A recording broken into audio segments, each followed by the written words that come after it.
2009, he served as U.S. Central Command Senior Counterintelligence and HUMINT Officer, responsible for intelligence operations in 27 countries. He retired in 2010 after 30 years of service, and then he worked for several years with the FBI as a task force officer. He got his start by graduating from Providence College and joining the Marine Corps and serving 5 years as an infantry officer before earning his JD and his MA from George Washington University, working as an attorney in Washington, D.C., and joining Central Intelligence Agency as an operations officer. He spent several years in private practice. Soon after September 11, 2001, Col Barr was recalled to active duty and thus began his extraordinary career in military intelligence. Please welcome Colonel Ed Barr. Thank you, Linda. I really appreciate that you gave such a concise and clear definition of what counterintelligence and human intelligence is. So I'd like to start right off by getting into the slides. Let me share my screen with you.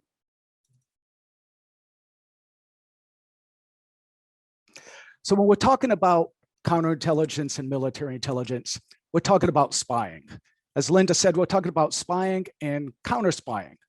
So I break it down very simply that the human people, the human intelligence people are the ones who are going out and trying to acquire the information from the bad guys.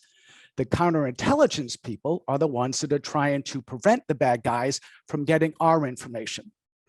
So when you think about it, they're really two sides of the same coin. So we're going to spend the next 45 minutes talking about how the military does spying, because what is little known is the US military has the most number of spies of any US federal agency. Now, there's a couple of key themes I want you to think about as I go through, and they are right there: misunderstood and underappreciated. The reason that counterintelligence and human intelligence are misunderstood is because A, there's not that many people who do this, and B, there's not many senior officers that ever do it. Well, we'll learn a little bit more about that. When I say there are challenges from within and from without, we have challenges within our service. And you may hear me make some comments about all of the different services, and I mean no disrespect, but I'm going to tell you how it is. We also have some challenges within the US government, within what we call other government agencies. You may see the acronym OGA. That means other government agencies. Here, we're talking about other government agencies that do spying and work to prevent spying. A lot of people think that OGA means CIA, not necessarily. And then, of course, we have the enemy to deal with. But overall, I think you're going to find that there are unique missions and experiences that anyone who does counterintelligence or human intelligence in the military will have the opportunity to get involved with. Now, I want you to think about these as I go through the slides, and I may bring them back again. So once again, keep it simple. Think of football. There's an offense, there's a defense. The offense are trying to score touchdowns. In military terms, we're trying to steal valuable information. The defense is playing to prevent the opponent from gathering that information, or as we say, gaining a touchdown. So I want to give you an idea of how the military is structured, because I'm sure it's a big surprise. They all do things differently. So I included the Coast Guard in there because the Coast Guard was part of the military when I was on active duty.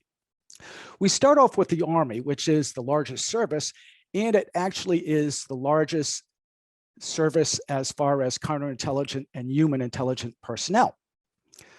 Well, we also have to consider law enforcement because that also is a component. You may have heard after 9/11, that one of the critiques was there was a strict line of demarcation between intelligence and law enforcement. That exists in the military. So the Army has a counterintelligence branch, a human intelligence branch, and then CID, which handles criminal. So that's how the Army does it. The Army also works at the strategic level as much or more than any other service.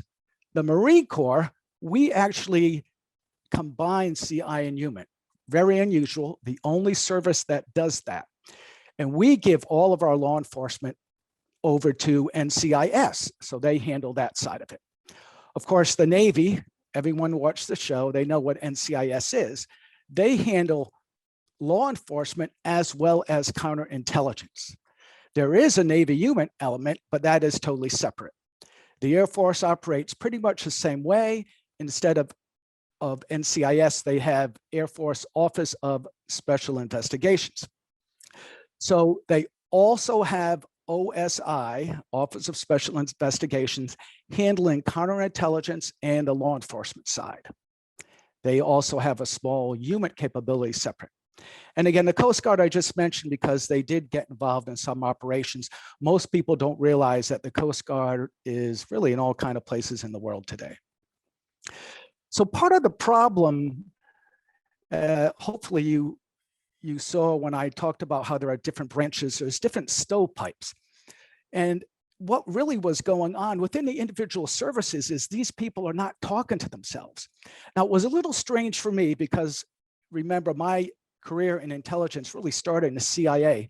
CIA integrates counterintelligence and human intelligence. You do not put together an operation to go develop a spy network to gather information without considering the counterintelligence aspects. So it's integrated in what CIA does. In the military, other than the Marine Corps, and the Marine Corps really doesn't do much at the strategic level, there was all these lines of strict demarcation and people weren't talking to each other. Well, when you think about them, they're both developing source networks. They both have to understand individuals as well as the different groups or tribes or nations that they belong to. So I say it's two sides of the same coin. But what I learned quickly when I was recalled back to active duty, and basically the Marine Corps said, oh, you're a CIA trained case officer, welcome back to active duty until you retire. And it was a wonderful experience. But I was really taken aback a little why not only services didn't communicate. When I say didn't communicate, there were also reasons for it other than just they were trained separately. There were different technologies used, different types of communication. And the Army being the biggest, in my opinion, was probably the one that had the strongest line of demarcation. So when I first started out, I was surprised at the concern that each had when I would try to bring them together. Well, believe it or not, the top-down approach kind of worked here because senior leaders figured out that this may be a problem. Now, the US had not had major combat operations from a while. We're going to go back into the 90s to see how things develop. But they recognized that, hey, we need to talk.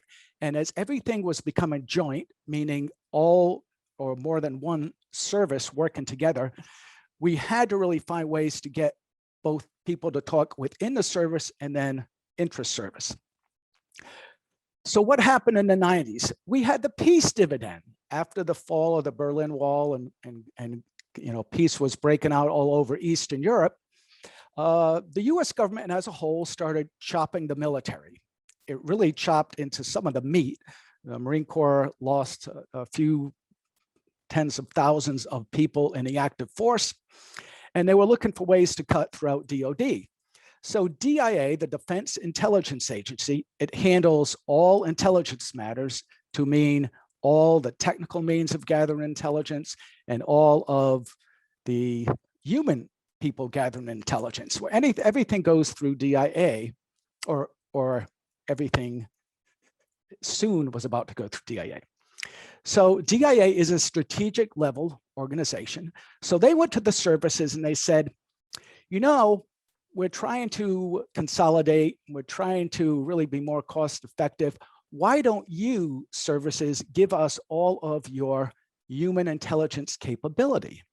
Then when you have any questions or you need your requirements answered, and a requirement, intelligence requirement, is simply a question that a commander needs answered.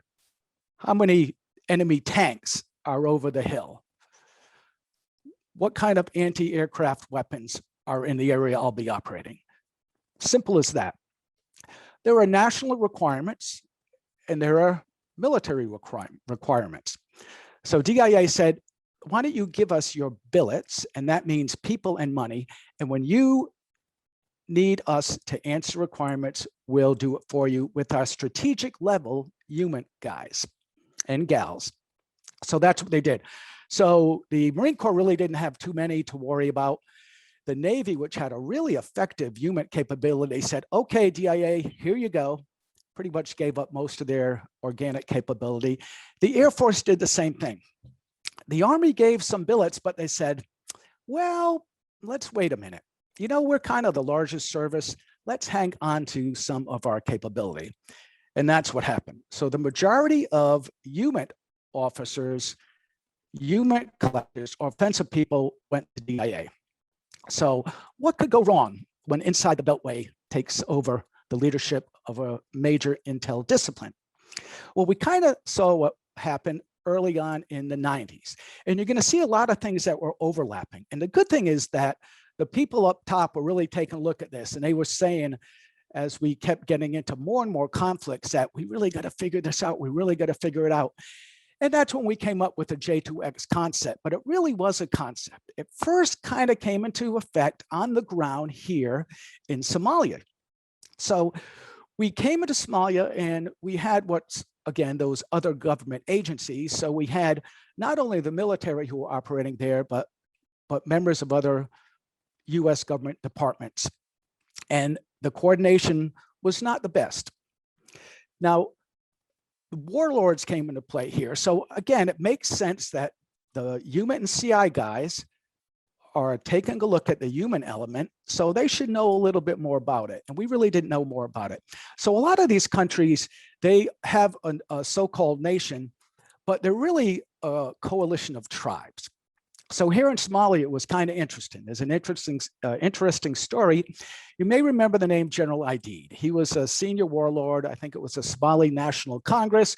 Basically, he was a warlord of warlords. They all got together. They said, okay, you guy, you're going to represent us. And he was there for a number of years. Well, at the same time, in the Marine Corps, there was a Lance Corporal Aidid.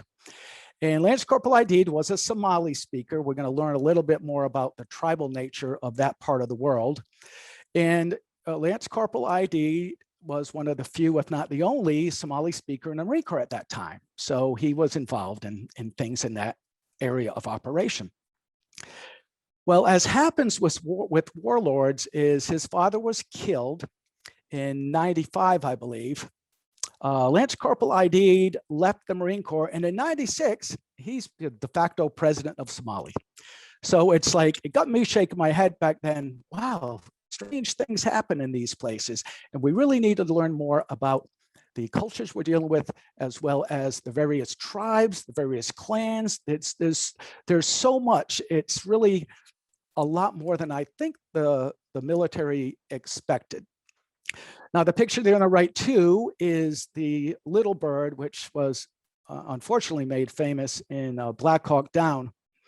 And there were some hiccups between the counterintelligence and the human intelligence guys with the OGA guys.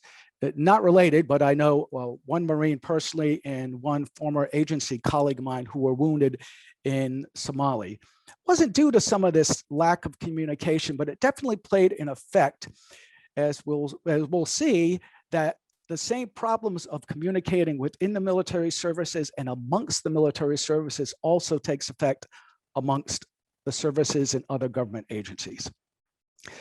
So now we come to Bosnia, and we have the same problems we have in Somalia, only it's ramped up because we got to deal with other countries. So think of all of the challenges I try to outline about the miscommunications, the lack of common communications. You just throw NATO into the mix. Now, the good thing is that NATO has been working with the US, and they also were aware of this J2X functionality. And the 2X just means CI and HUMINT. And you may see a different letter in front of it, depending on if it's a joint mission. It could be a C if it's a combined, which means that it pertains to countries working together. But we first had to deal with that in Bosnia. So even though there was a lot of hiccups, we're still kind of getting the feel for what this is all about and how these different entities could work together. Well, the first big J2X attempt to operate in an actual combat, a permissive, semi-permissive environment was in Afghanistan. So to give you an idea of how things are done, we talked about offense and defense. Well, the defense is kind of keeping an eye on things close. So that is close to the base. You know, they're not going out into the hinterlands. They're trying to find out what kind of things can affect the people at that base. Let me give you an example. So in Kabul, we had a number of bases there. The CI guys would go out, try to develop source networks of humans who would provide information that would be valuable in protecting the people in the mission. One thing that they did was find a network that could find out what the imams are preaching at Friday night prayer. What the imams preach at Friday night prayer will tell you what's going to happen Saturday. The HUMINT guys, the human intelligence officers, they are going out into the hinterlands. They are going way out. They're going to Tora Bora. They're going to all areas of Afghanistan, the Afghan-Pakistan border, and they're trying to develop source networks to help the kinetic guys, to help the shooters. One thing to remember, counterintelligence and human intelligence are combat support. They're not combat. On the human side, they're integrated into assault teams, but they are a combat support element. So the human guys are trying to find out information to find out where the bad guys are, while the CI guys are back closer to the bases and they're trying to find out what's going on in the near far. You know, they'll go out a certain level. OSI focuses, U.S. Air Force Office of Special Investigations. Their focus is the airfield, protecting the airfield and the environment that could impact air operations. So that's just in general how things worked out in Afghanistan. Now, there was a lot of OGA, other government agency cooperation, and that did include CIA. It also consisted of DEA, the Drug Enforcement Administration. We conducted joint operations with them. You all know about the poppies in Afghanistan. And of course, NSA, they're collecting as well. And there is, even though that's a technical intelligence discipline, of course, they work with the human guys for a number of reasons. And DIA was there. So remember how DIA had grabbed all of the human intelligence officers? Well, this is where we first started to see, but they kind of having some challenges because a lot of these folks were inside the Beltway. They were stationed at Washington, D.C. And next thing you know, we need them to put on a pack and run up and down some hills. So we had problems staffing because of medical qualification. And then we had the tribal issues we saw again back in Somalia, a little bit less in Bosnia. And we all in the West frequently say, well, it's a Muslim country, but we quickly learned that there is a minority group there called the Hazara who are Shia Muslims. So 85% of the world's Muslims are Sunni, but 15% are Shia. Of course, Iran is a Shia nation. They're the largest. And we had to learn how to deal differently with the Hazaras. And they were frankly persecuted. They had some special challenges. And Afghanistan is a fascinating place because you have the influx of all kind of people from all kind of over the world. I mean, you will be going down a small village and you will see a blonde-haired, blue-eyed person playing next to someone who was quite dark. You would think was from Africa. You think one was from Africa and one was from Scandinavia. Really fascinating because of the history of Afghanistan. But we have all of these tribal issues. We're just trying to figure out who's in charge, how to make things work. And it was a challenge. We also had an interrogation challenge. It was one of those challenges from within. I mentioned we hadn't really had large scale operations where we would have captured prisoners. And for some reason, we called prisoners there PUCs, persons under control. I'm sure it was a legal thing. Although I'm an attorney, I have no idea why they called it that. But when I arrived, I went to my boss and I said, I need to put some HUMINT officers down at the detention center because that's where interrogations take place. And interrogation is a HUMINT function. He said, what are you talking about? Now, remember I said that HUMINT and CI are misunderstood and underappreciated? Because officers cannot reach senior ranks in these disciplines, you have senior officers in intelligence who have no clue about these disciplines. So I actually had to break out doctrinal pubs to show my boss that we needed to take charge of this, because if I'm in charge of it, that means he's in charge of it. So we did, and all worked out well. He was a great guy, Navy captain in the middle of Afghanistan. He was kind of their Lawrence of Arabia, Captain Kevin Frank, great guy. So anyway, he said, okay, take care of it. And so we did. But this is just kind of the challenges that we have in counterintelligence and HUMINT. Remember, I'm working there now as J2X, so I'm bringing both of these disciplines together. We're operating. And the biggest thing that we did was make sure we had what we call coordination meetings. So any DOD person in counterintelligence or human intelligence, any different organization, and you heard me list a lot of them, whatever service, whether it's DIA, big DIA, or if there was a Coast Guard person there, they had to attend these because my shop was the coordinator and approval of all of these operations. Well, of course, the best thing happens, and as it does at all meetings, is after the fact when people start discussing little sidebar meetings, sidebar sessions. But the main thing we wanted to do was saying, hey, look, these guys are operating here. Here are some of the sources that we're working to make sure that they're not being paid by multiple collector groups. And this happened. I'll get into that a little more when we take a look at Iraq. So we had good success once we kind of educated the senior leaders. And on that said, senior leaders that I have had in my career, general grade, flag grade, once they were educated on what CI and HUMINT is, how we operate, what we do, I have had nothing but support. And most of the good ones, I would say all of them, admit when they don't know what they don't know. Got to say some good words. Well, I want to tell you kind of an interesting story about Jack Adema. And this just gives you an idea of the neat stuff you can get into when you're involved here. So remember I told you that the Allies, NATO actually was doing the 2X concept. So for some strange reason, I was the J2X of all US forces in Afghanistan. And now a still good friend of mine, Canadian, just retired up in Ontario, he was in charge of the Allies. Well, he came to me and he said, hey, do you know this guy, Jack Adema? I said, I don't know why. He said, well, this guy has been trying to turn prisoners over to us and claiming that there's weapons of mass destruction here and there. We're kind of wasting a lot of time. He says he works for the US government. He says he's former special operations. So I go back and I look at all our military records. And again, the military has what's called a central source registry.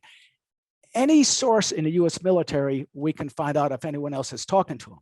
Now, they may try to change their name, but we try to gather their key background information, their height, weight, tattoos, similar to what's done in law enforcement. So I get a no one has any idea who this guy is. Then I go to CIA because CIA runs their own HUMINT. And again, not at that time, but nowadays they're in charge of all HUMINT operations, which is really a good thing. So CIA says, nope, never heard of the guy, don't know him.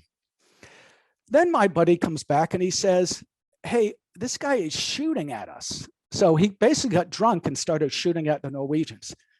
So he goes, we're going after him. I said, well, we are too. So I went to my FBI referent who was there, FBI liaison, the LIAGAT, and I told him everything. I said, he's he's impersonating, works for the US. He wasn't special forces. He's shooting people. You know, how can we get involved? He said, go for it. Let's get him. So I actually found on the internet on the right there, that was the wanted poster I made when I was in Afghanistan. This would be 2004. And I had that put in all NATO and US bases throughout the theater. Within 2 hours, I got a call from the Pentagon saying, what are you doing to Jack? And I said, what? They said, Jack is in contact with a senior military intelligence officer in the US government, 3-star. This guy was a master manipulator, a master BSer. He had convinced the generals that he was the real deal. Why they didn't do a little background check to find out, yeah, he served in the Army. He never was special forces. He supported them for like 2 months on a TDY. He failed. He was booted out. But he did manipulate people in the Northern Alliance, which were the Tajiks, Panjshir Valley, the Afghanis from up there who worked with us to overthrow the Taliban. Now you see in the middle there, the hunt for bin Laden. He had himself superimposed. That picture is not real. He had himself superimposed because he convinced the author that he was Green Beret and he was a key element in what had happened. Kind of fascinating story. So I said, okay, thanks FBI, we're gonna go after him, put up the poster. His people reported it to him, showed how he had tentacles in the network in our military bases. And I get another call, my third call, 3 strikes and I'm out. I get a third call from Perry, my Canadian buddy, and he comes in, he goes, so you said that Jack Adima is not a US source, someone you're working with to develop networks. I said, no. He goes, and he's not working for CIA? I said, no. You know, so I was getting a little mad, what are you doing? I told you this twice. He brings in the Czech counterintelligence team. Now the Czech counterintelligence team are kind of like the Marine Corps HUMINT exploitation teams. So they're HUMINT CI. They're a little more senior. They have some kinetic experience. The Czechs are really good. He goes, tell them, though the Czech staff NCO I see said, yeah, we followed this guy and he was meeting with CIA. So I said, okay, Perry, I got it. Well, a couple of days later, and now CIA was protecting their source. I get it. I still think it would have been better if they told me. But a couple of days later, I get a call and I embedded an officer in CIA in the station. And the station is what we call the CIA office. So he was embedded in the station. He was an Army Reserve major. He was an FBI special agent in real life. And Paul calls me up and says, hey, I just fielded a call from the Afghanis. They've got Jack Adima and they want to take him down. What do you want me to do? I said, we're going to go on the raid. So we did not tell CIA. Paul came over, got me, we went on a raid. They found this guy, he had a private prison. He had these poor Afghanis hung up, and I didn't want to tell CIA before because they would have either A, told Adima to get out of town, or B, they would have convinced the Afghanis to let him go. After the fact, what the Afghanis found, and then we brought that back, there was nothing they could do. So he was put in prison for a number of years. He was let go and died pretty sadly in Mexico. I just want to tell this story as an example of you kind of get involved with some cool stuff, and nothing but support from senior officers with all of these operations. So then we go down to Horn Africa, and I was actually there. The task force came ashore. So what we were doing is we had a amphibious task force expeditionary element in the Red Sea, Indian Ocean, and we came ashore in that little tiny country of Djibouti, where we set up a base. We actually took over an old UN demining base. Djibouti used to be called French Somaliland, and it was designed to prevent a lot of Islamic radicals from fleeing that region to go up into Syria, into Iraq. So this is, again, this was really to kind of support preparation of the battlefield for Iraq.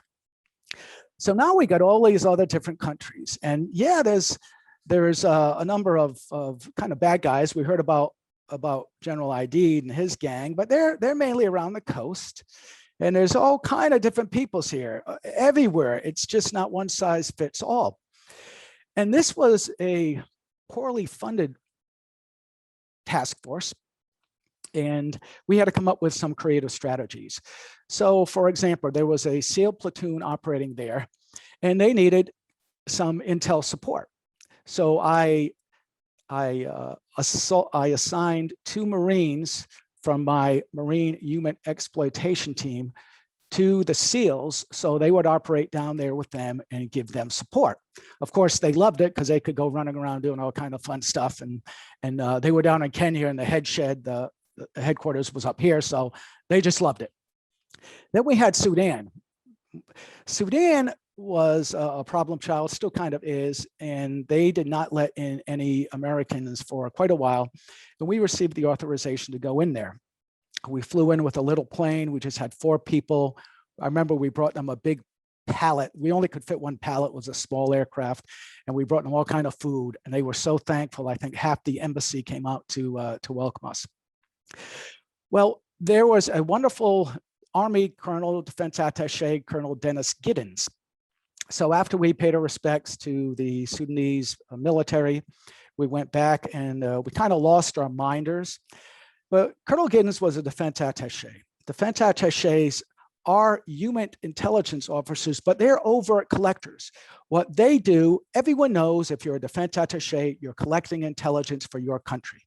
So he wasn't doing anything clandestine like my HUMINT intelligent people I've been talking about are. All the people I've been talking about, all those operations are done clandestinely. We don't want to let people know what's going on. So we went to Sudan. We ended up leaving in 1 analyst to support Colonel Giddens' office. But we also had a mission we had to do. And we went out and we actually, again, lost our minders who were trying to keep tabs of us. And we went out to bin Laden's compound. Now, you may remember that bin Laden was in Sudan prior to Afghanistan. Remember, we bombed the baby milk factory or whatever in Khartoum. Well, he still owned that property, so we kind of wanted to see what was going on. Well, lo and behold, the gate was open. So we made a command decision. We decided to go into the gate.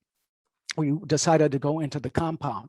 So we went into the compound, and before we left, I had to relieve myself. So I left USMC on bin Laden's compound. Now, I don't think many people have the opportunity to do that, even though I'm thinking most of you would want to do that. So Somalia, we started to get into the tribal elements, not only in Somalia, but also Djibouti. And I think the next slide will maybe help expand upon that. So this is a map of the different language groups and peoples who are in Ethiopia. But Somalia, which is over here, mainly has Somalis. Djibouti, which is this tiny thing here, is kind of half, it's probably 2/3 Somali and then Afar. So Djibouti has Afar in the north and Somalis in the south. Somalis are the dominant tribe. We got in a lot of problems because not only were we only given the work to the Somalis, but we were also given the work to different to one clan, and the other clan leaders kind of put up a stir. So these lessons we learn along the way. And again, you look at the time frame, a lot of these things are going on at the same time. So we're kind of learning as we go. And here is just an example of the differences in this just small country, a relatively small country of Ethiopia. So you see Daradawa, and I always being very pro Marine Corps, of course, but believe it or not, Marines got into trouble in Ethiopia. So they were supposed to leave the country. They didn't leave the country. The host service, the host intel law enforcement service picked them up. And one thing you learn in this business, when you're outside the wire, and they were, when you're in the hinterlands, which they were, any trouble you get into becomes an international incident, and this did. So the 4-star general, 4-star admiral of US Central Command hears about it. He's told that some J2X Marines were wrapped up in Ethiopia. His first words were, "What the hell is a J2X?" This goes into one of the main themes. No one knows what J2X is. No one knows what the CIA and the HUMINT people do at the senior levels because they just don't experience it. The intel is a small part of the military, and CIA and HUMINT intelligence are much smaller than, let's say, the analytical side of the house. So this was, and you'll see he was an admiral, and you'll see that that kind of came to last a little longer in the Navy than we would have liked. The task force also included Uganda. So the slide on the right, remember the last slide we had Sudan, and right south of Sudan is Uganda. Now this whole part is the new country of South Sudan. Well, at the time I was over there in the subsequent years when I also was in charge of CIA and HUMINT for CENTCOM, we had a lot of foreign fighters coming around here. So what did we have to do? We decided to put a Marine human exploitation team. And this is like a special forces team in that they are self-sufficient. They're a small team. They can do everything. They can live independently. So it was kind of like an A team for those soldiers out there. So we put them in this little town of Gulu in the middle of the jungle. And again, we took that real small aircraft. So we actually had to refuel down here in Entebbe. Those of you who have heard of the Israeli raid on Entebbe, we landed at that same airfield, which was kind of cool. And then we're just flying up here and there's nothing but jungle. All of a sudden, there's a clearing in the jungle. There's a concrete runway. There's a little tiny block building. We land, pilot says, I'll pick you up here in a week. See ya. And luckily, shortly thereafter, the Marines came, but pretty fascinating place. So they were there for the same reason, to be the eyes and ears, to find out what's going on with the different tribes. How are the tribes? How are people in that area welcoming this foreign fighter? Are they supportive of what they're doing? You know, these are the type of things that the HUMINT guys and the CI guys need to know, because that will affect the ability of, in this case, a task force to conduct operations. And again, we're also looking at Sudan and what was going on there. Remember, there's a lot of challenges in that part of the world at the time. So the mission expands and there's some really unique opportunities. And along the way, I'm figuring out we don't know enough about these tribes. It's coming up wherever we go, no matter what country, no matter what region. Quickly going back to Ethiopia. I remember way back when Lance Corporal ID became the head of Somalia. Well, one of my Marines came to me and said, hey, sir, the king of the Isa works for us. I said, what are you talking about? Well, the dominant tribe, which are ethnic Somali, is the Isa tribe, ISSA. And again, they're dominant in Djibouti as well. So one of the workers who not work for us specifically, but the base, he was the king of the Isas. So again, we're learning that there's a different political system other than what these nation states, many of which were just decided by anyone but the people who lived there.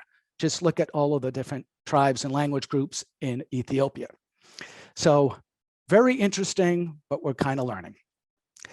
Well, we were learning and then the big dog came. And again, we were learning, but this is kind of at the same time again, so we're going to have a lot of bumps. What we learned here, we had seen it a little bit in other places, was there's a lot of entrepreneurs out there, and especially in Iraq. You know, there's some great business people. And they quickly learned that if they changed their name and the information they're given, they may be able to provide information and make money from multiple different collectors. So if they could even determine, okay, the army's over here, I'll sell that information to them. Then I'll walk, 10 miles to the west, I'll sell it to the Marines. And then if they're really lucky, they'll sell it to CIA.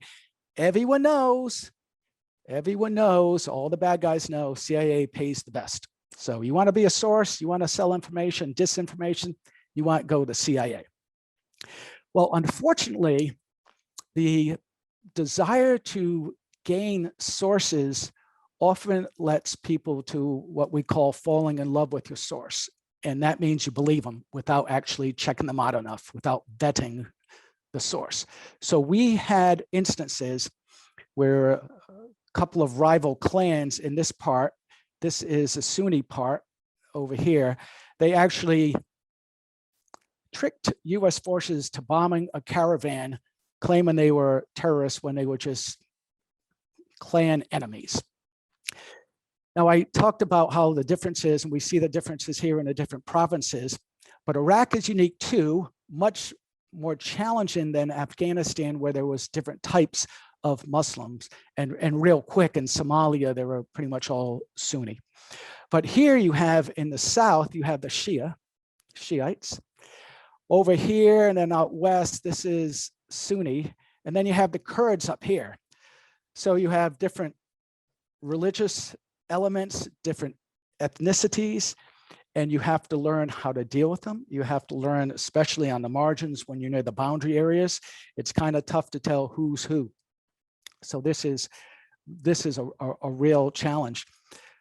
Saddam Hussein, who ruled Iraq with an iron fist, was a Sunni. The Shiites, who were the majority, when they came to power, that was part of the payback. That's part of, you know, all of these things that we see are tied to the different groups and their different interests in that particular nation. So I also mentioned back in Afghanistan about the inability of DIA HUMINT intelligence officers to work in the field. This happened the same thing here. So we kind of came and developed some ways to work around it. We first tried to augment, I remember even the Air Force and the Navy folk, because believe it or not, we have, in my opinion, too small of a military. So I was in north of Iraq and I see these sailors with the Nimitz patch on. I said, how did the Nimitz sail up the Tigris or the Euphrates? Well, of course, the fact is, I mentioned, intel is very small, CI HUMINT even smaller. Well, DIA could not support all of that. NCIS heard that we were putting non-NCIS people to support Navy counterintelligence. They put up a squawk, they tried to do it. That really didn't work that well. Later on, when I was managing CI HUMINT for US Central Command, we helped the Navy develop Navy HUMINT teams, where we developed them along the lines at the same location as our Marine HUMINT exploitation teams. So it would provide those sailors that go in harm's way on the land with some tactical and operational level CI and HUMINT capability. I think it's a great success. So that was our buddies, you know, DIA, and DIA came around and we kind of worked this out, but it took a while to do so. And here we go from here. But of course, we had a big black eye that affected HUMINT. Now, I have told so many people Abu Ghraib was not the HUMINT guys. It was not the intelligence guys. It was not the human intelligence guys. The problems of Abu Ghraib, all of the mishandling, the crimes, the terrible things that were done there, they were done, thanks MPs, because how we are structured is, although the HUMINT people do the interrogations, the care, feeding, lodging, organization, control, that's all done by the MPs. So unfortunately, this was the MPs. So I was in Afghanistan when this happened. So I was interviewed by a senatorial committee to try to see how we do our interrogation at our facilities. And I have to say that they were nothing but professional. They were not on a witch hunt. They wanted to find out the truth. They wanted to know what was going on, how we did things, why we thought it wouldn't happen here. I was confident it wouldn't, it never did. So that was fine. And I actually was interviewed in Djibouti by another congressional team, same thing, no worries. The real sharp folks, they have the proper backgrounds. Congressional committees are usually more focused in their expertise and congressional staffs from my history. So we have the NATO knee-jerk. So even Congress, our Congress was taken, believe it or not, a relatively procedural approach. They weren't jumping to conclusions, but NATO moved quickly. So we have an intel sharing agreement called Five Eyes. And these are 5 English-speaking nations that share higher level information. So it's like a special sharing agreement. And of course, it's the US, Canada, the UK, Australia, and New Zealand. Well, those countries reacted much quicker than Washington. And we would get calls when I was in Afghanistan. I remember one time the Brits called and said, hey, we have this really bad guy and we have to release him in 48 hours. Can you take him? And due to the support of senior leaders, we got most of those bad guys off the street. But these were some of the top terrorists that our NATO allies were holding, and their countries said, let them go. So remember I talked about one of the major themes, problems, challenges from without. Here you go. Now, Congress did eventually handcuff a little bit. In the US military, the Army is what is called the executive agent. They're in charge of interrogation. So they developed the doctrinal pubs that everyone in the military uses. Marine goes in there, they're going to use the Army pub. They may have some of their own doctrine, but the Army publication, they're in charge. They know what's going on. It's their mission to write the doctrinal pub on interrogation. So we had 14 main techniques that we use. After Abu Ghraib, we actually got chopped down, so we pretty much only had one. We also had a requirement that unless we had something specific, I guess if you're looking from a law enforcement, we'd have to have probable cause up to a certain level. If we didn't get anything within 48 hours, we had to let the people go. Do you want to know how fast it took the bad guys to know what we could do and what we couldn't do?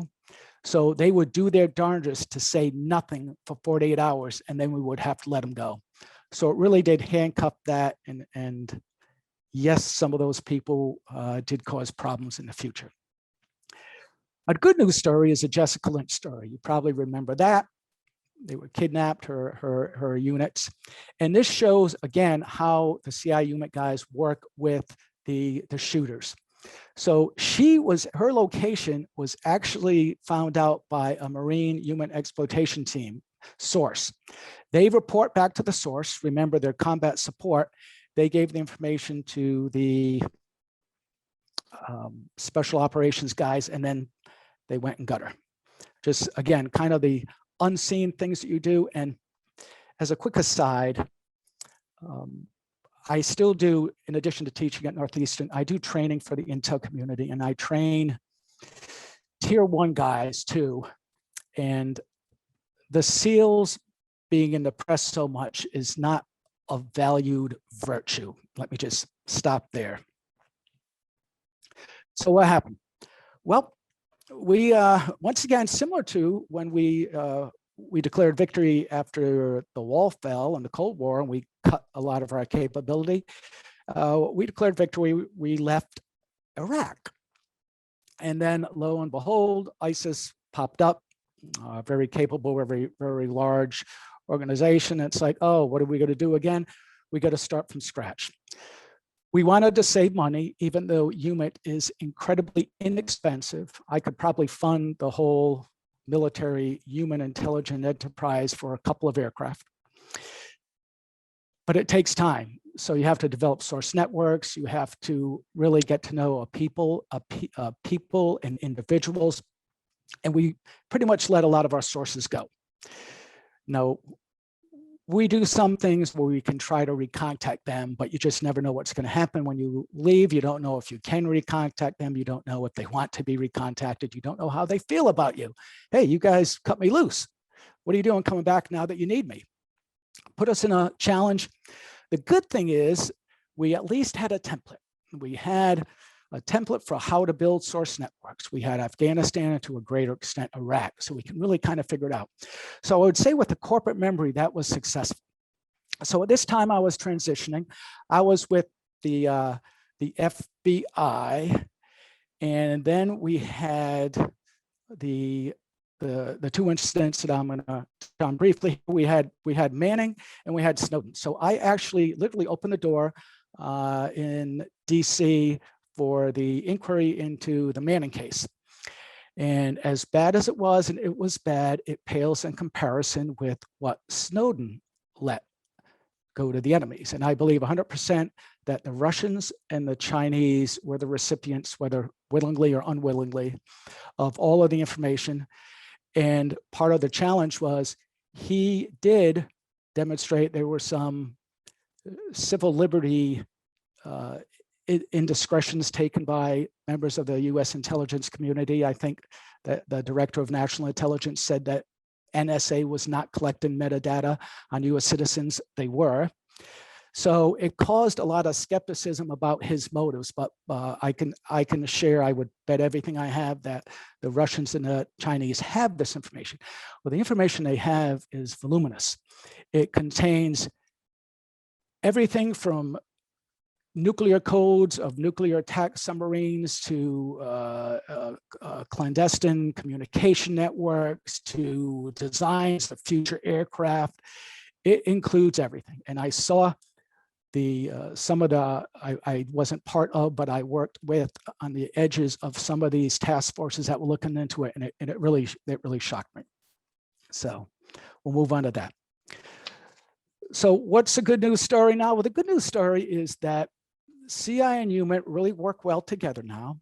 We've worked out a lot of these bugs over the years. It's taken a couple of decades, but I think we're in pretty good shape. And again, I do teach, and I have members who are in these fields, and as well as doing the training.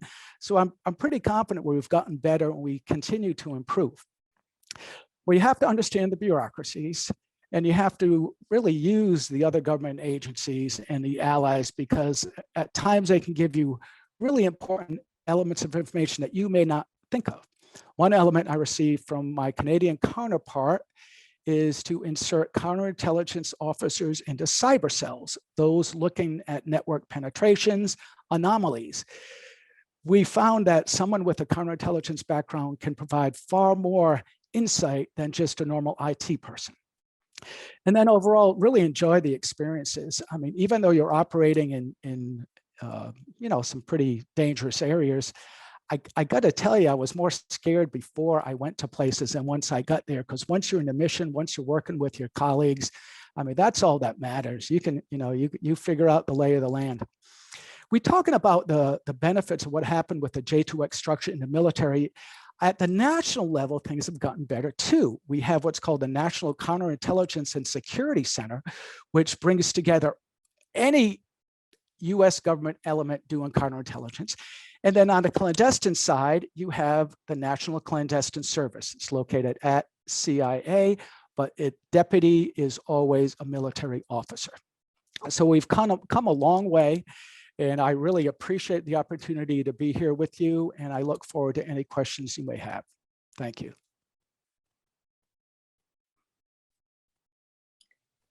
Phew. Well, you've given us a lot to talk about. All right, folks, it's time for our questions for Colonel Barr. As a reminder, please, if you have a question, click on the Q&A box and type your question. If you would like to speak or to ask Colonel Barr your question, make a comment first before you ask your question. Click on the raise hand icon, and we'll recognize you and we will unmute you, okay? And to start things off, we do have Donald Lund. Donald, you're raising your hand. You would like to speak, so we have unmuted you. Would you go ahead, please?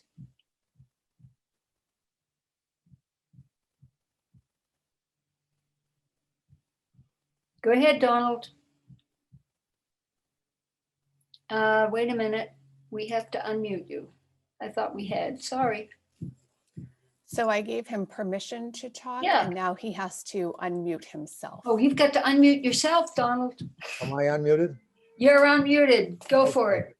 Mistake. I had the wrong button pushed. So onward and forward without any of my comments. Oh, okay. All right. Well, while people are thinking about, when we have one, because I have a couple of questions for you myself. All right. Donna Jovtis would like you to talk about President Biden's plan to withdraw from Afghanistan. Obviously, Donna, you know that, I'll let the Colonel speak for himself. Okay. Okay, thank you, Donna. And this is all, of course, in my opinion, and it's probably not the opinion of most in the military. I mentioned this in military situations, military meetings, and they kind of raise their eyebrows, but I have thought that we should leave Afghanistan for at least a decade. And the reason I say it is taking a broader view of things. We initially tried to create a Western democratic country out of a country that if you go there and you take pictures of 1,000 years ago, they would look the same. And also in my studies, I've learned that countries can only reach a level of democracy if they have a developed middle class, if they have a gross national product. So I've looked into this in greater detail. When I was there in 2004, it was a relatively benign environment. And every time I would go back, it would get worse and worse. And every administration, every new joint chiefs of staff would try to figure out ways to do things better. It's really sad, but the people are going to have to decide what kind of country they want to live in. So, and having been there, and I just see it as more of as a hopeless case. I hate to say that, but they don't have the natural resources that have yet been developed. I think they could, to be a viable society in the way that we want. And to be blunt, I think it would kind of be a waste of resources. It would be throwing good money after bad. And I have friends who have died there, and I feel terrible saying that. I don't think that they died in vain. I think that they were serving their country, and I think the country and all of our leaders were trying to do the right thing as they saw it. But I think it's a solution that we are not prepared to solve as a country. Thank you. Okay. Here is a question from David Donovan. He'd like to know more about Chelsea Manning. How, in your opinion, how was Chelsea Manning able to leak 700,000 classified or sensitive documents? Well, there's a number of reasons. First of all, remember I told you the Army has the most number of people in the intel field. And he wasn't a counterintelligence or a HUMINT person, he was an analyst. And the Army needs a lot of analysts. And so their screening process is not as robust as some of the, or it wasn't, I should say, as some of the other services. So how he got in, when I read his background information they did have, it was kind of a shock to me how he got in as well. But then once you're in, you have access to the information. We learned our lesson. He never should have had access to as much information as he had at the time, but he did. And again, if it didn't happen then, I'm thinking it would have happened somewhere else. I think it's worse because we already knew what happened there, that Snowden was able to get all of that information. So it was kind of a systematic error. It was something that never happened before. We were always looking for the enemy outside the wire. We were not looking so much for the enemy within, although we should have been. That's the best I can say. It did happen. It's not, I think it's a lesson that we've learned, and I think we've done pretty well since then. Okay, new topic. Nancy says, or asks, what happened to the ASA in the Army? I taught for the DOD in the Castle American School in Germany during 1966-67. That was an ASA post. It was given back to the German Kaserne. Would you tell us what ASA is? Oh, I was going to ask Nancy what that is, because I don't know if it's signal. Now there are some Army units and some NATO units over there. I kind of think one thing she may be asking, but if you could please clarify. If you know what that is, or you're just asking me what it is. Okay, Nancy, I don't know your last name. We'd be very happy to unmute you and you can talk yourself. There you are. Here's Nancy. Yes, it was the Army Security Agency, and it was can you hear me? Yeah. Yes. Yes, it was an Army Security Agency, and I mean, I was a first grade teacher in a Quonset hut in Castle, but these guys, you'd ask them, "What are you doing?" They say, "I'm sorry, I can't tell you."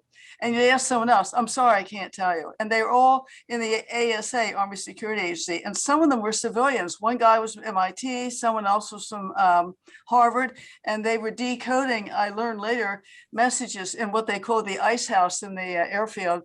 They were decoding messages from Red China. Now that was a long time ago when I was there. I was only 24. So I just wonder what happened to the ASA in the Army. Okay, thank you, Nancy. And that's what I was thinking. The S, it was a signals intelligence unit. So again, you just said what they were collecting on. That unit may be gone, but the capability still exists. And we try to have them in strategic locations around the world. The Army's still doing that. They're still doing good work in that. And the people that told you that, you know, they couldn't tell you who they work for, that's kind of not what we advise in our discipline, because what did that do? It just made you more curious. But that was probably a signals intelligence unit that was over there. Okay, well, I was always curious. I mean, my father was too old to be in World War II, so I learned all these terms like DOD, ASA, TDY, and we still all get together. I'm 79, the rest of them are like in their 80s, and there are a bunch of us, we still keep in contact with each other.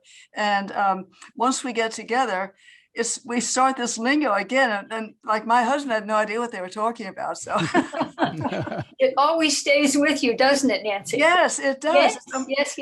And Well, that's thank how you. I always wanted to travel. I was originally from King of Prussia, Pennsylvania. And I remember that there were a lot of guys in the Army who were from the South. And one guy was from, they were from like Texas Tech and Texas A&M. And they said, "Where are y'all from?" I said, "I'm from King of Prussia, Pennsylvania." "King of Prussia, is that a suburb of Houston?"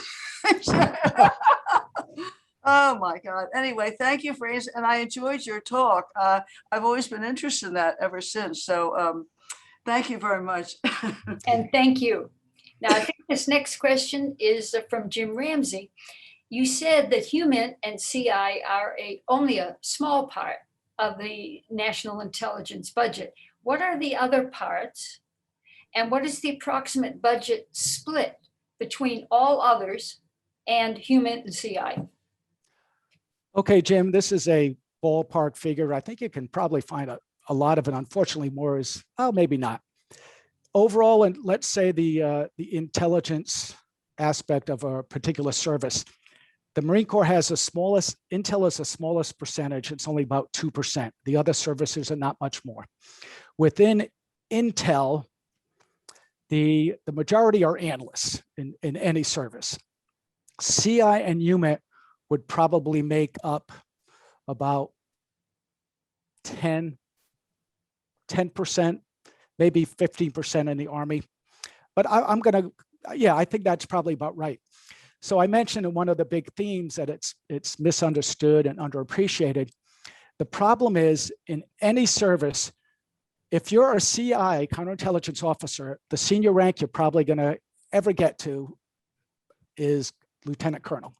If you're a human intelligence officer, you can get to full bird colonel.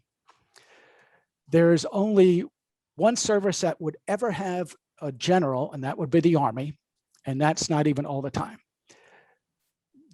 The Marine Corps intel is so unfocused upon, a nice way of saying it, that it used to be that the head of Marine Corps intelligence was not an intelligence officer. So the fact that intel is a small part of the service and CI and HUMINT are a small part of the individual services is the reason why that Navy admiral had no idea. Now, to take it further, I don't want to pick on the Navy. A wonderful gentleman, Lieutenant General Steve Fogarty, you can look him up, tremendous career. When I was J2X in Tampa, he came and said, "Ed, I'm going out to Afghanistan. I have 1 hour. I need you to tell me everything about CI and HUMINT." He had picked up his first star. So he was going out there to be a brigadier general. He was, again, selected for brigadier general, and he had never run across CIA and HUMINT and did not know how to work with it. Well, I was nice to him. He ended up being my boss, so that worked out quite well. And he's just a wonderful gentleman. He headed up Cyber Command, truly an excellent officer. But it just shows you that these intelligent senior officers just don't come across it. And that makes it really hard when we're trying to do a business and we're trying to explain to a lot of risk-averse commanders why we need to be outside the wire. Thank you, Jim. Okay. I'm going to just switch around the order of a couple of questions. We have an anonymous question that is also asking about the withdrawal from Afghanistan.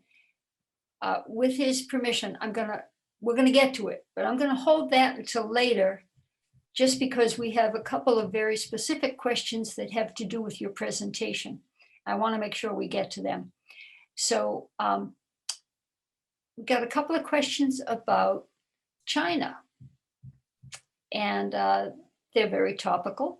Gresh Lattimore wonders, how are we doing with intel from and about China?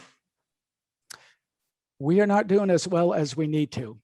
Part of that is it's a numbers game, and they will always win in the numbers battle.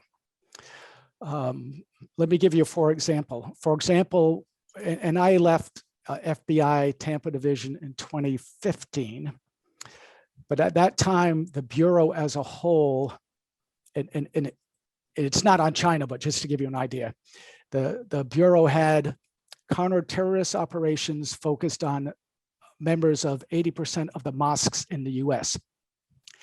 That number is nothing compared to the number of Chinese students operating in the US. And I'm again at Northeastern. When I was with the FBI, we had a big challenge trying to educate academics on the dangers of China, because any university wants foreign students because they pay full freight. They make a lot of money on them. The Chinese are very generous in funding Chinese studies programs. So universities that looking at the bottom line have been frankly kind of hesitant, in some cases really standoffish of working with the Bureau when they come with some preliminary investigation. That said, I think we are finally understanding as a country, and this is, I really love the question because it was one of my pet peeves. I taught a class at the now National Intelligence University in the late 90s, focusing on China. And for decades, it was like, no one heard me, no one heard me. So I'm really glad for this question, because they are by far our most significant adversary. Russia has capabilities in a few areas. China has capabilities everywhere in spades, and they have money, and they have people, and they have malign intent. So I don't think we're doing that well, but I am hopeful that we're recognizing we have to pay more attention and see them for the threat that they are. Thank you. Just to show you that our members are intelligent and aware of what's going on in the world, Dan Murphy says, I recently read that the Chinese have established a base in Djibouti. They have some armed troops and a guard capacity, and there's a possibility that they will soon have helicopters. Do you want to comment on that? Yes, because when I was there, one of our missions was to identify what's going on at this antenna farm. This is back in 2003, so you can see the progression. 2003, we determined that it was a Chinese antenna farm, and it just happened to be kind of located near our base and the French base too. So fast forward, I go back again and again. I've been to Djibouti probably about 3 or 4 times, past 3 times after I left there that year. And they decided to be nice guys because they had the money, and we're going to build a port. So what was a fledgling, small, really antiquated port, all of a sudden, a few miles north on the Red Sea, is this wonderful, developed, modern port, bought and paid for by the Chinese. So this shows, well, they have a long-term strategy where if it was our government, a new administration would come in, they'd stop the funding because it was the last guy's thing. And they, but China, they're playing a long game with the One Belt's Road Initiative. And yeah, it's sad that Djibouti used to be kind of the backyard of the French. They were a little mad when we came there because that was their largest overseas base. Then when we came there, they kind of begrudgingly allowed us because we kind of worked together as best we could. And now with the Chinese there, yeah, not surprised. And you're seeing that throughout Africa and a lot of places, Central America, that you would not typically have seen Chinese operating in. Okay, Bill Poole, we can always count on Bill to ask a very intelligent question. Bill, we've unmuted you. Go ahead, let's hear what you have to say. Can you hear me? We can. Okay, first of all, Colonel, I want to repeat the reaction. Wow. What an incredible presentation. I wondered if you could make a general statement on cybersecurity.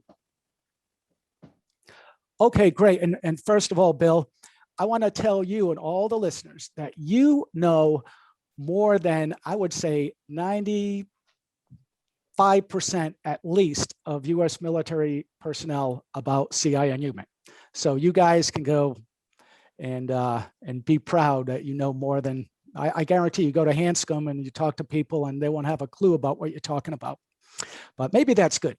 So cybersecurity, well, I want to go back to the little vignette I told when I put a CI agent integrated into the cybersecurity cell at US Central Command. I had to fight for that. And I tried to explain the rationale that my NATO colleagues had given me, and it made sense to me. And I remember sitting down with the Deputy J2, the Deputy Director of Intelligence, and just saying, hey, sir, we got to do this. I mean, these guys, our NATO allies are getting good benefits out of it. And I had some stats to back me up. He finally said you could do it, but you have to take it out of Hyde. So I had to decide where I'd move 2 people from one branch and put them there. And now it's a normal thing that we do. So cybersecurity in the FBI. So it was kind of neat because I went from CENTCOM to FBI Tampa division and working kind of the same targets, only inside the country. And I got to work with the cyber squad there. In fact, my best friend ran the cyber squad when it was a time of generals behaving badly. Remember Petraeus and such. So good friend of mine, she was in charge of the cyber squad and filled me in some stuff I probably can't share, but it wasn't good. And so I learned how they did it. So remember, inside the US and counterintelligence, overseas, outside the US, CIA is in charge of counterintelligence and human intelligence for the US government. Inside the US, FBI is in charge of counterintelligence. So everything that happens here has to be done through the FBI. The FBI also specializes where they have branches, the field offices, the field office, I was in Tampa field office, they have field offices who handle things. So you probably can imagine which field office handles the cyber for the FBI, and that's out San Francisco. So we had US Central Command's web internet was taken over for a short while, so I had to work with San Francisco, with Tampa, and do that. So again, I know what's going on with the shutdown of the oil pipelines. I'm not surprised because we are using antiquated systems across the board. Private sector is looking for the government to bail them out. I don't think the government can. We don't have enough money to bail out the private sector.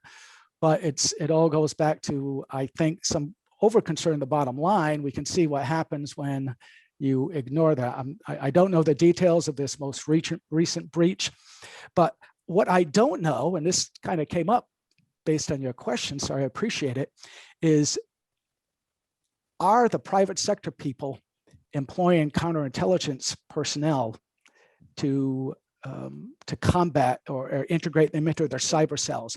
I would bet that they're not, because for a little while, I was doing a little more consulting, and I would try to reach out, and I would go out and give some presentations and stuff. And without a doubt, they would not do that. So here's what would happen. What I found out a lot. I hope it doesn't look I'm taking shots at people, but a lot of these big companies would hire a former FBI retired special agent. Well, that special agent may not have ever have done counterintelligence. In the Bureau, you may work in a fraud squad, you may do the criminal squad, then you may get assigned to a counterintelligence squad. So the majority of people that I worked with had never been in a counterintelligence squad.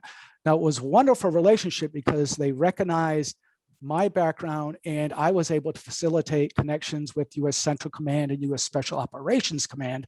So that intergovernmental cooperation worked.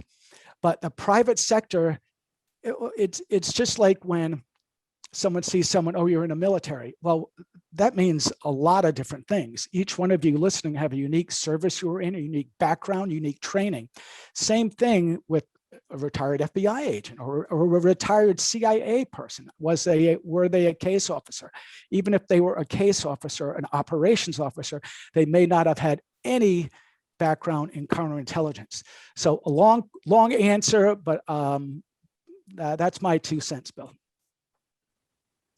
Thank you, Bill. Couple of questions that have to do with universities. Phil Cunningham wants to know more about your relationship with Northeastern University. What college do you teach in? What course do you teach? Tell us more. Okay, thank you. So I am officially a lecturer, which means I'm a part-time employee with the College of Professional Studies. Within that college, we have a program called Strategic Intelligence Analysis. So we're like any master's program, 36 credits. We have 6 required courses. I teach a combination of the required and the electives, intel operations management, interagency operations, which I really like. I'm teaching a leadership course. I try to educate them with some of the ethical and moral issues that you will come into contact with when you're in the field. And you can easily go there and find out the information. And it's been a wonderful experience, complete academic integrity. I did take off. I had on the slide Northeastern University, but I figured I'd be saying some things that better just reflect on me and not them. But just been a wonderful experience. And I got to tell you, talking about the future, my students are amazing. I get so much, as most teachers would admit, you get more from the students than you're probably giving them. And we have such a wide variety. We have students, probably about 2/3 are in the community trying to advance through the ranks, and about 1/3 that are enamored of intelligence and trying to figure out a way to get in. Thank you.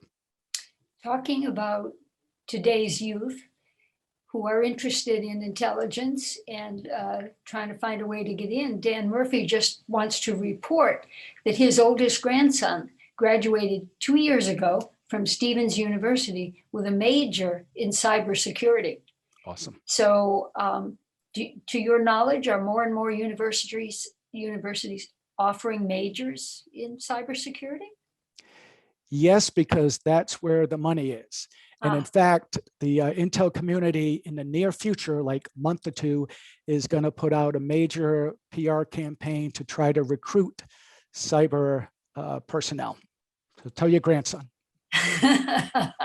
I'm sure he won't have any trouble getting a job. No. Okay, last call for questions, folks. Now we're going to get to the anonymous question. It's very similar to the first question about Afghanistan, so it may be a repetition. But we'll maybe end on this unless somebody else has an urgent question that we haven't gotten to. Some people say that the US should have withdrawn as soon as the Taliban was kicked out to let the local Shura take care of things, and that nation building was the worst and the craziest thing that we could do. Do you want to comment? What's your opinion? You've already given us a long comment. Do you have anything else to add to this last question? I would say hindsight is 2020, but I would have to agree. But again, did I agree at that time? Probably not. I had friends, a high school classmate killed in 9/11. So I probably wouldn't have thought that at the time. I probably started thinking about that after I had gone back in, I think, 2006 and saw how much the security had deteriorated from 2004 to 2006, even though we were pouring more money and more resources into it. But I think that's a valid criticism, but I also think, you know, we can't be chronological snobs. We can't look at things from today. We have to view how things were at that point in time. But would I agree today? Sure. Well, Jim Wood heeded my call and said, I'd better get in and ask my question so he's going to be the last questioner of the day. Jim, we have unmuted you. Go ahead, please.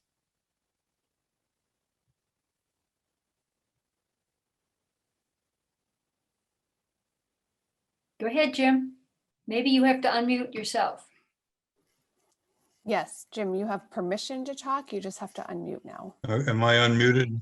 There you go. Certainly are. Okay. Could you comment as you are able to on our offensive and defensive cyber capability? I just never hear of a successful retaliatory action. And I heard years ago that we had a $30 billion black budget, you know, in our defense budget. Most of that money, or some of it, must go into cyber and intelligence, but there seems to be a vacuum in successful offensive mission capability. Thanks, Jim. Well, we do have successes, and that you haven't heard about them is the way that it should be done in intel community. I made that little kind of flippant comment about the SEALs always seem to be in the press. You should never be in the press when you're conducting clandestine operations or covert operations. Now, to add some more info to make you guys smarter than anyone in the community, in real short, a clandestine operation is when you're hiding the act. A covert operation is when you're hiding the actor. Now, you can think of our operations in Afghanistan after 9/11.